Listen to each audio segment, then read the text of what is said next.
Celebrate every day like it was New Year's. I'm gonna open my eyes like it was the first time. Let this miracle of life bring me alive. I'm gonna dance every time that I hear the birds sing. Wanna fly just as high, Jah, give me the wings. I am infinite potential and all that it brings. Love of the universe, luminous beings. We are love of the universe, luminous beings. We are the love of the universe, luminous beings. Thanks for coming back on the podcast, Brent. Well, thank you so much for having me back. I appreciate it. Yeah, it's, we're grateful to be with you again.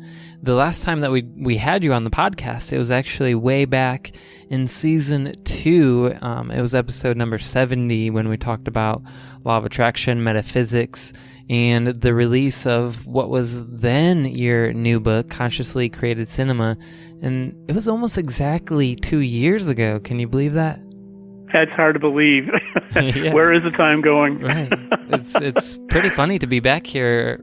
You're releasing a brand new book, Third Real Conscious Creation Goes to the Movies, and it's kind of fun to go back and look at where we were then compared to where we are now. Well, and that's actually reflected in the differences between the two books as well.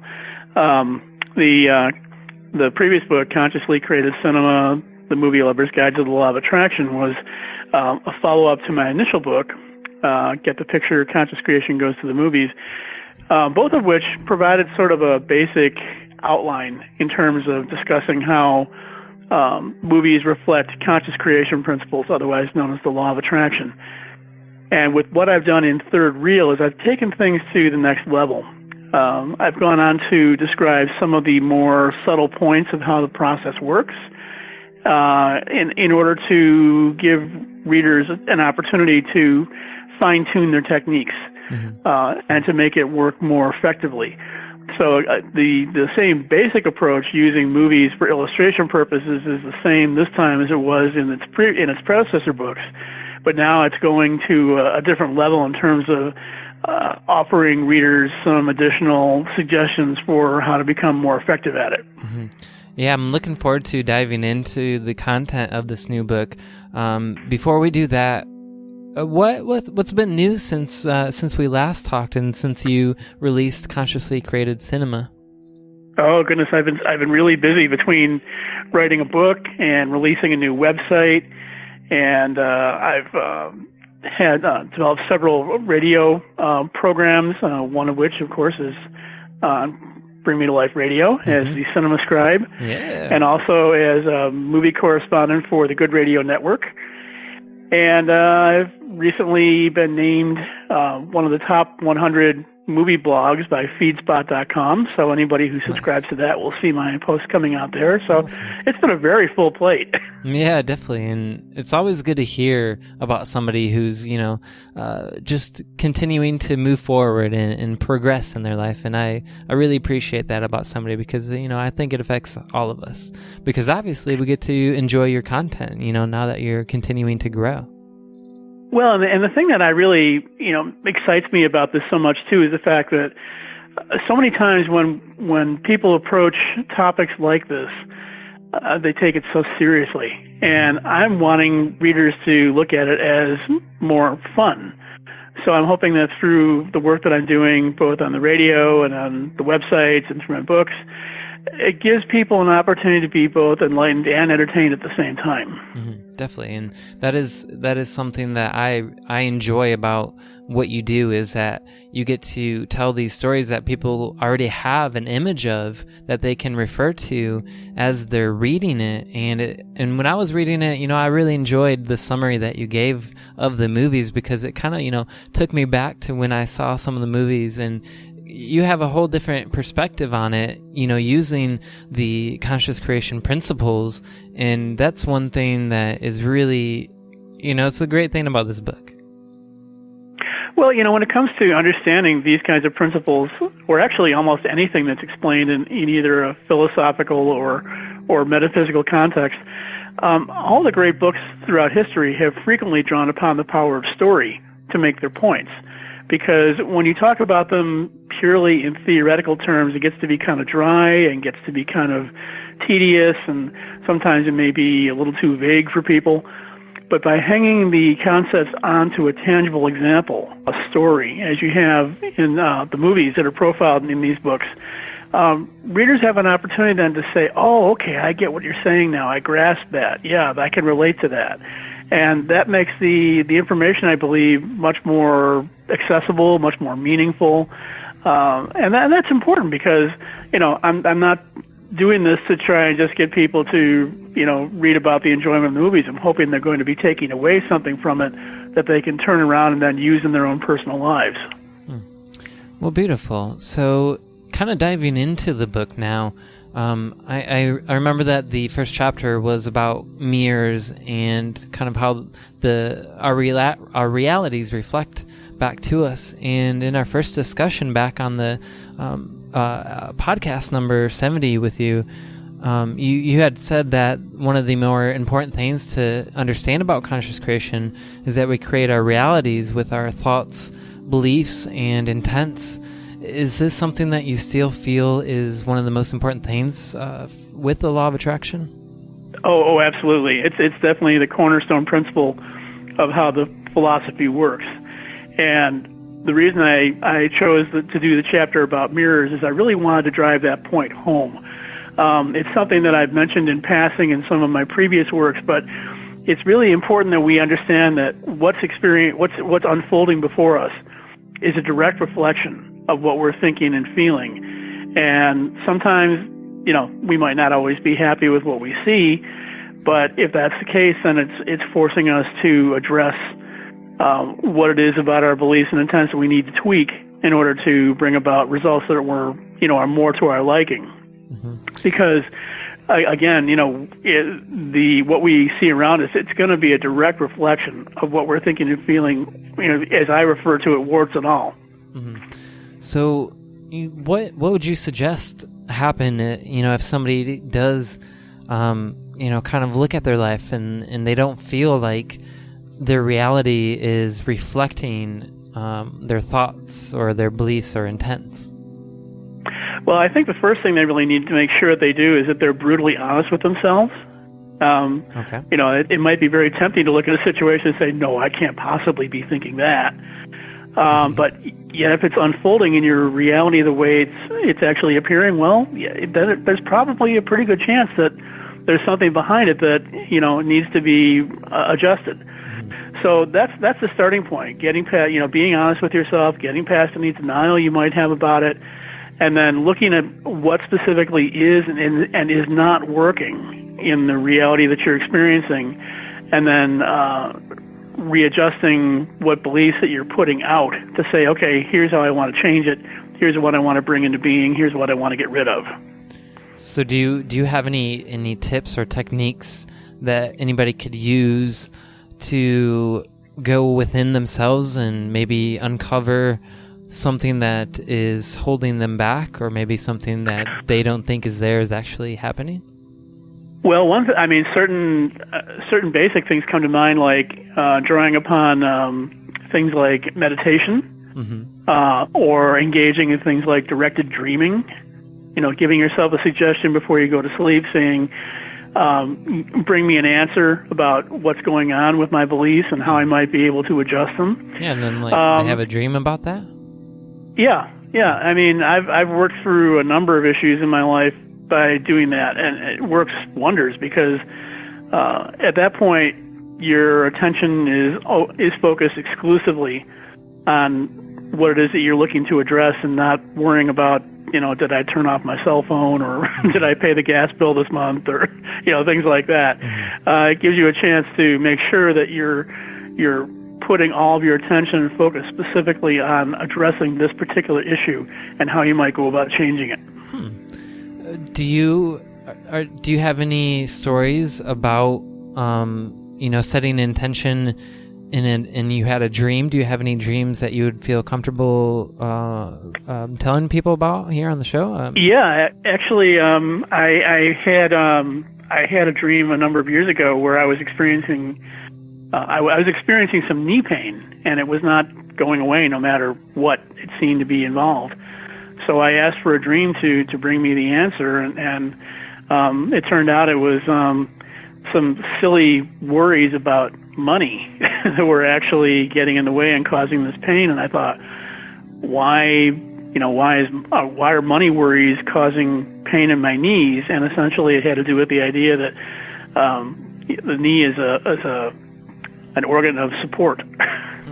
And it was literally manifesting. My concern was literally manifesting as this pain. As soon as I realized, well, that's stupid, I don't want to do that, the pain went away. Wow. So you just realizing that's what it was, it helped to alleviate that? Yeah, I mean, it told me that what it taught me is that the specific worries that I had were really silly in nature, and that I was wasting time and energy focusing on worrying over them. So it wasn't really that important. Why was I putting so much attention on it, especially now that it was beginning to have, unfavorable effects on my body physically? And when I did that, it cleared up. It went away. Wow. Okay, so when people, use that technique and they finally realize what has been holding them back, or maybe what has been bringing in something that they don't wish to have in the reality, they begin to what comes after that? They begin to maybe what they want. They learn what they want to manifest. Maybe. Yeah, a lot of times they'll see changes come about remarkably quickly. That's the thing that really amazes me about it, is that if you draw upon the idea that the reality that you're creating through your beliefs is a mirror of what you're thinking, the change comes about usually stunningly quick. Now, if it turns out that you're finding it's not coming about to the degree that you would like, or if it's not coming about quite in the way you like, then you need to go back and reassess the beliefs again, because there may still be elements of it that you didn't uncover the first time when you were doing your analysis, to say, okay, what further do I need to do in terms of making adjustments to bring about the results that I want to get? Sometimes it may end up being an ongoing process where you realize that you keep putting new pieces of the puzzle into place with each revelation that you have about your beliefs and what you're doing, so that you get progressively closer and closer to the goal that you want to achieve with each time you make a change.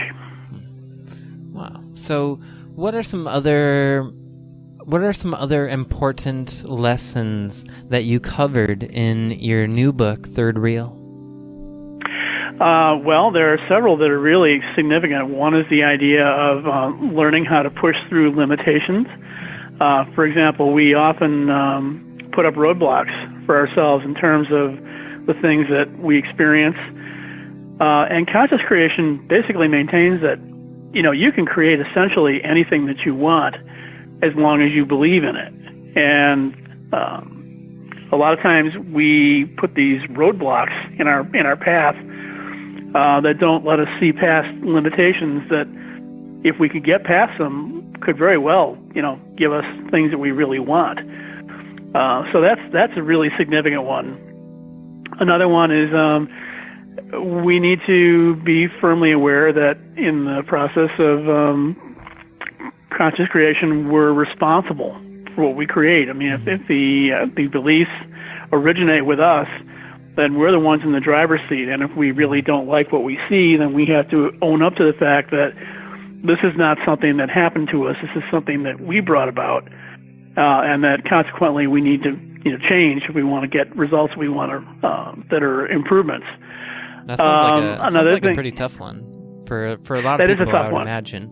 That definitely is. And actually, that's a point where a lot of people sometimes will turn away from further pursuing the conscious creation process, because they'll say, oh, well, look at that beautiful rainbow out there. I created that, but that toxic waste dump down the street, well, that just happened to me. Well, no, you can't have it both ways. It's not a salad bar. You have to realize that if you contributed to the creation of the one, you contributed to the creation of the other as well, regardless of how good or how bad it is. And that's like I say, that's a key turning point for a lot of people. If you can stick with it, though, and realize that, well, okay, creating something that you might not be happy with is a learning experience. It's a life lesson. It's designed to get you closer to where you want to be. then you can say, okay, I'll chalk that up to experience and try again and move on and keep going. Mm-hmm. And that's something that I think conscious creators really need to always bear in mind when they're going through the process, that the frustrations that they might incur, they're one destination along the path. They're not the final destination. Mm-hmm. Yeah, and that brings up a question that I did want to ask you. And you've been writing about this for quite a while. You have 3 books on the subject, conscious creation. What keeps you interested in it after spending so much time covering it? Probably because it always keeps surprising me. I mean, it's the wonder that you get out of the results for me is just fascinating. When you put out something, for example, where you want to achieve a particularly positive result, and it ends up being not only everything you were looking for, but then some. Yeah. It just creates a sense of awe and wonder, saying, wow, this stuff is really pretty amazing. Mm-hmm. What kind of, is there a specific experience that you remember using the law of attraction and brought something in that made you just, feel like you were in a movie? Oh, wow, that's that's interesting. I was actually on my way to a conscious creation conference years ago, and while on the plane to the conference, I began experiencing chest pains, and I ended up having to go to the hospital and not get into the conference. But while I was in the hospital, I had so many unbelievable magical experiences tied to people who were at the conference, who were like psychically in touch with me at the time. Mm-hmm. Also in terms of the interaction I had with the healthcare workers at the hospital, we found that there were amazing synchronicities there that were just astounding in terms of understanding how conscious creation works. That I was initially somewhat disappointed that I didn't go to the conference, but then so many things came out of the experience of actually being in the hospital that I had a tremendous experience just from going through that.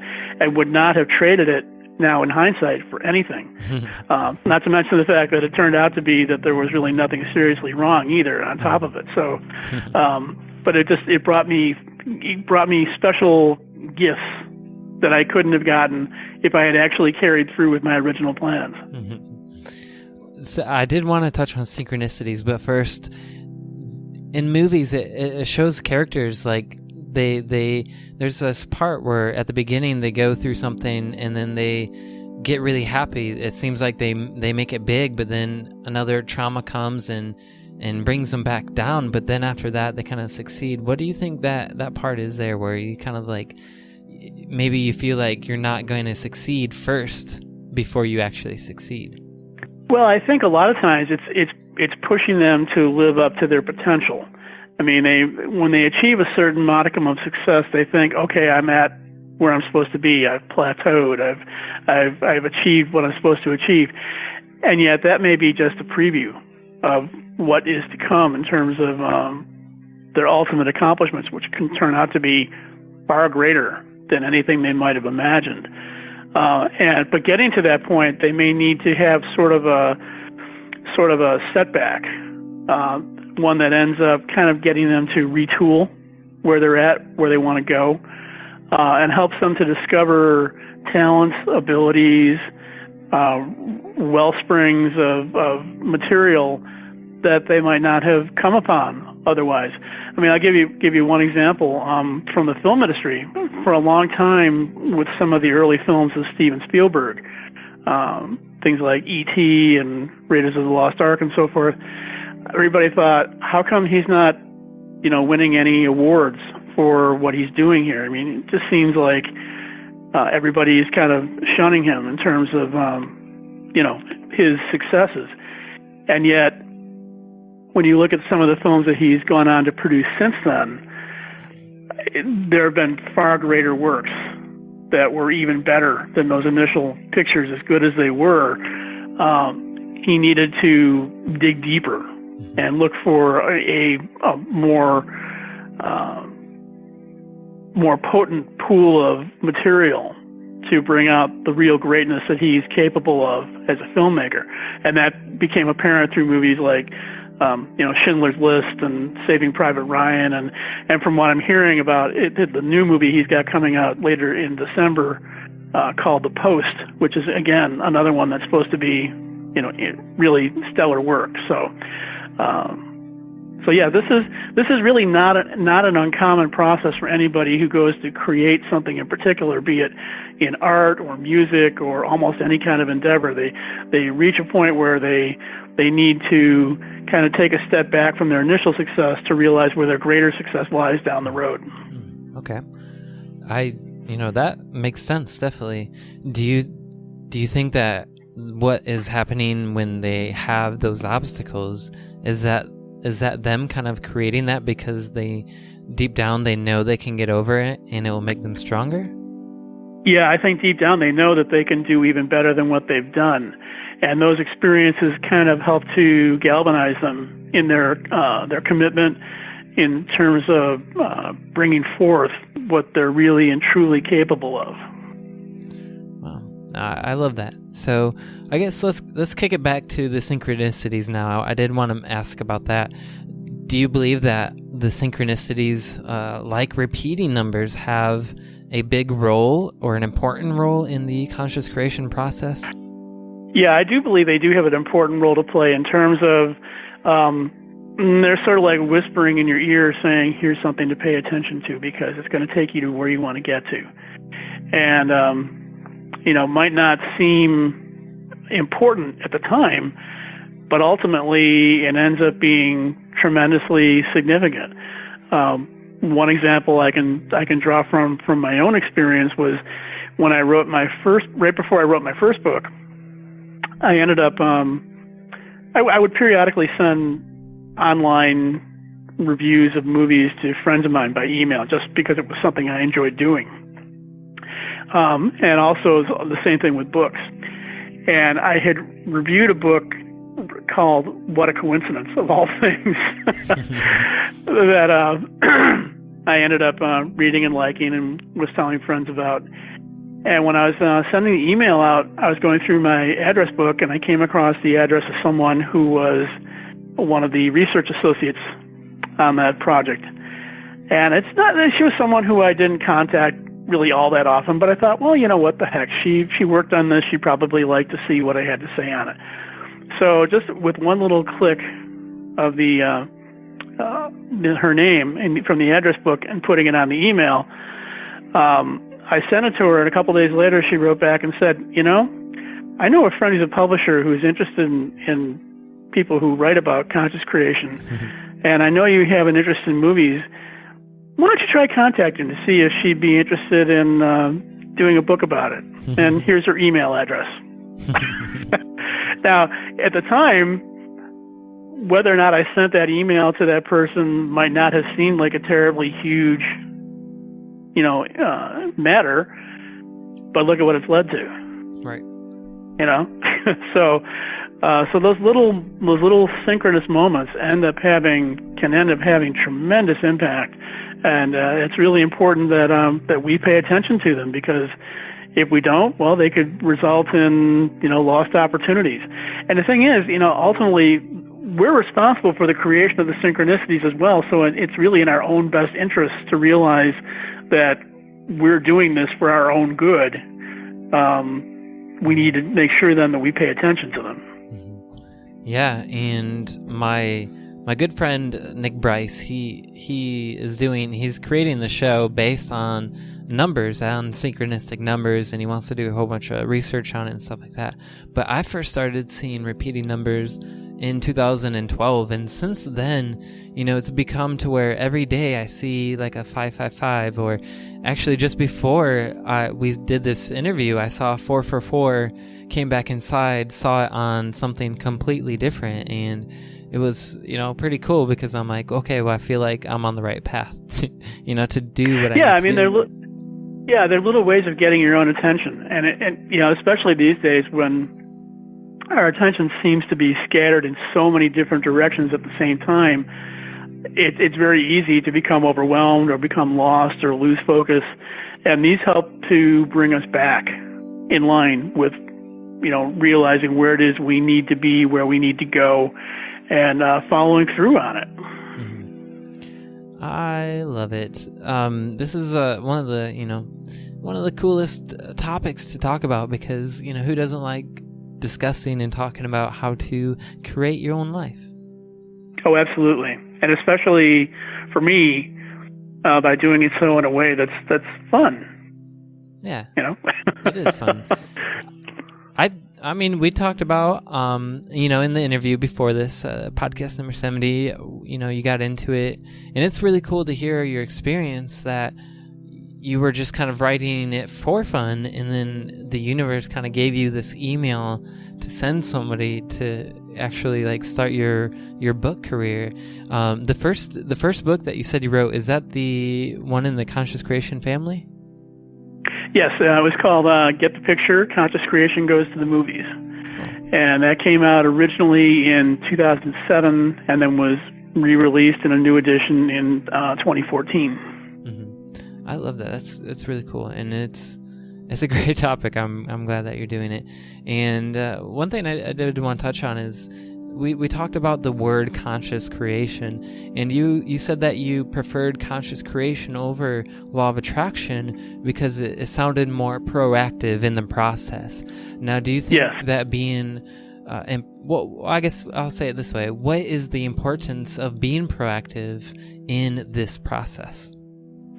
Well, if the reality that you're experiencing originates with you, and you want to be engaged and fully involved in it, then you need to be proactive in terms of how you approach it.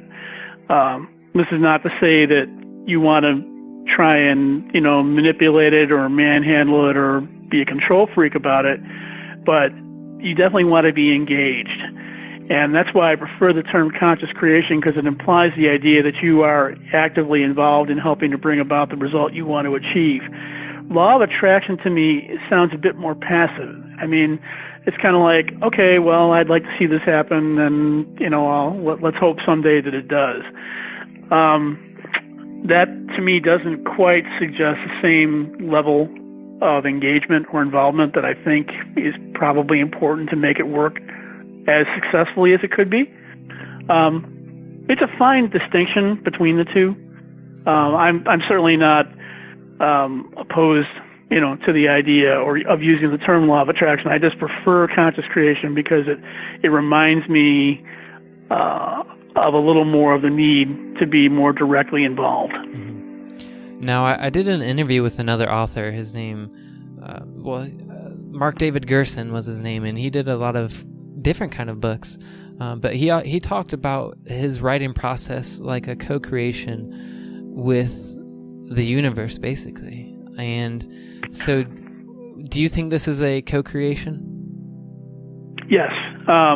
Actually, the entire process of conscious creation, whether you're talking about writing a book or making dinner or figuring out where you want to go on vacation, it's a co-creative process with you and the universe, essentially every step of the way. In some instances, it's also a co-creative process with other individuals who are involved in the fulfillment of a particular scenario or situation playing out. But yes, it's always behind it. Mm-hmm. So, and that's actually one of the chapters I put into Third Reel, because it's something that I had only kind of talked about in passing in the two previous books, and I wanted to devote more attention to it this time to make people aware that you and your divine collaborator are working together, you and your peers are working together, and hopefully if you're doing things right, you'll be making some beautiful music together. Yeah. And what chapter was that you were mentioning? It's titled Co-Creation. I believe it's chapter 10, if I'm not mistaken. Okay.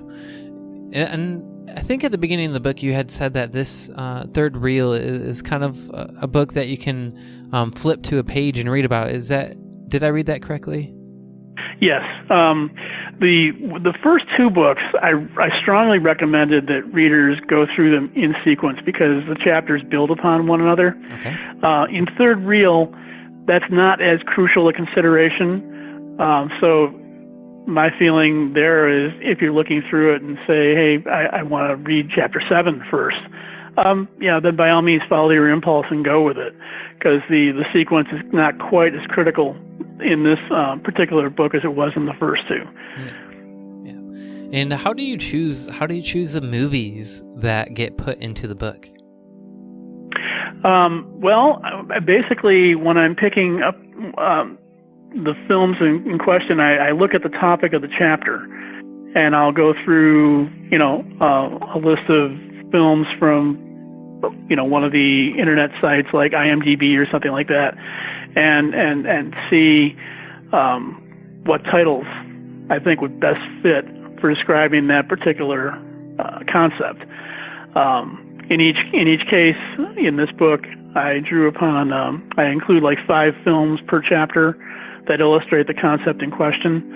And this way, readers are getting kind of a concentrated dose of seeing how this particular conscious creation principle works to reflect the concept in question. They'll see different ways in which the concept can be expressed, so that gives them sort of a broader base of understanding how to see how these concepts function. But essentially, they're all geared toward addressing that particular topic in that particular chapter. Well, I think it's a great book, and I know you have it available in ebook. Do you also have it available in print? Yes, it's in print. It's available from Amazon, Barnes & Noble, and the CreateSpace store. And the ebook version is available for Kindle, Nook, and it's also available from Kobo Books. And there are some other retailers that are selling it as well, either of those two formats. So awesome. Just go online and do a search for it, and I'm sure you'll find it. Yeah, and you had also mentioned that you do reports and segments on other shows. Could you name those shows again and maybe the website or link for them? Sure. Twice a month I appear on Bring Me to Life Radio for the Cinema Scribe segment. Woo-hoo. Generally appears on the first and third Wednesdays of the month. I'm also on the Good Radio Network once a month. That's available at thegoodradionetwork.com. And once a quarter, I participate in a segment on New Consciousness Review Radio, ncreview.com. It's called Reviewers Roundtable, where 2 other reviewers and I get together and we talk about new movies and books that are worth people's time. Excellent. And you also just published your new website? Yes, I did. It's actually available at brentmarchant.com. Pretty easy to remember. Mm-hmm. And through that, you'll be able to find my blog. You'll be able to find information about all the different radio shows and online writings that I do. And it's also possible to download PDF excerpts from all 3 of my books for free. Excellent. That's always appreciated. Are you on social media? Any kind of social media that people should follow? Yes, I am. I have dedicated pages to each of my books on Facebook. I have a couple pages on Google+. I'm on Pinterest, MeWe, and then the book-related sites, Goodreads, Book Daily, and Library Thing. Excellent. So there's plenty of ways to find me. Well, that's important in this day and age. Get yourself out there. And all 3 of the books are available in both print and ebook formats. So excellent. Pick your pleasure and have at it. Awesome. Well, it's been great to have you on the podcast once again. I'm really looking forward to seeing what happens when we come back next time, and maybe you have a 3rd book or a 4th book.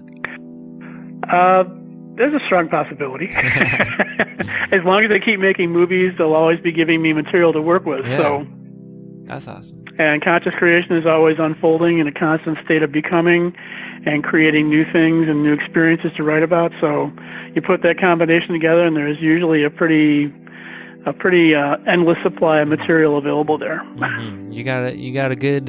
You went into a good career. Well, thank you. Definitely. I'm having a lot of fun doing it. Yeah. So It sounds like you are having fun, and I definitely appreciate you being on the podcast and having a segment on Bring Me to Life Radio. People should check out. It's available on iHeartRadio and iTunes, and thank you for being on the show once again. It's been a pleasure. My pleasure. Thank you so much for having me on. I appreciate it.